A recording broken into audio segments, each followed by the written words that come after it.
sir.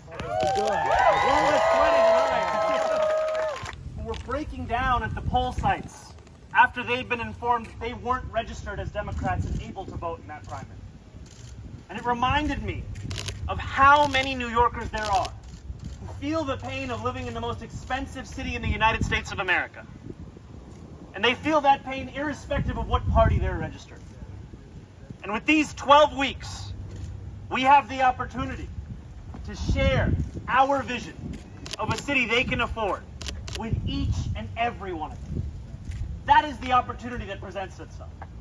Because so often, any victories in politics are described as if they are that of just the candidate. But you know the truth. This is your victory.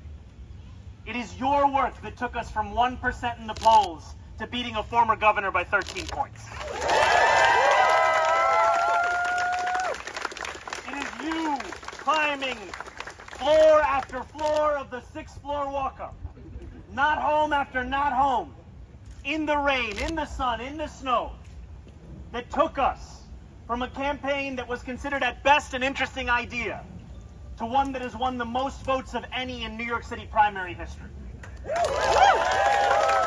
so I thank you for being here today, because what you show is that this movement is just getting started. We are just getting started because we know there are so many more neighborhoods for us to reach, so many New Yorkers for us to speak to, and so many more people who we can finally show that there is the possibility that local government could actually meet their material needs. I was just at First Baptist Church of Crown Heights, a few blocks away from where that horrific shooting took place, and shared in a moment of mourning with many congregants about the 3 New Yorkers who were killed and the many more who were shot, and the fact that it is yet another example of the scourge of gun violence that has taken hold across so much of our city. And what we need in this moment is a vision of a city where this is not something that we can expect, where this is not something that New Yorkers have to come to terms with, but where we invest in the very kind of programs and services that have been proven effective at combating this epidemic.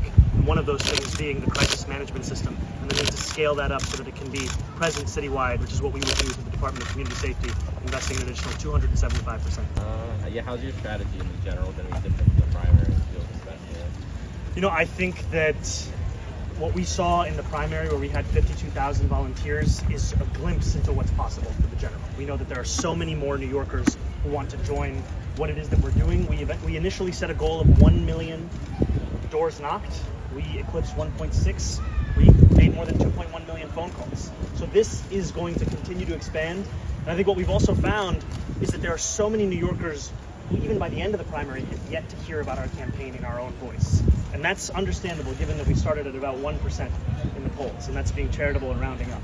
And so now we have that opportunity to make that case, and we're going to be everywhere across the 5 boroughs, which is the campaign we've been running. Yeah, can I ask for your reaction to Andrew Cuomo and Eric Adams' accusation against you wanting to legalize prostitution? You know, my focus on this campaign has long been to make this city one that every New Yorker can afford, where they are safe and where they live a life of dignity.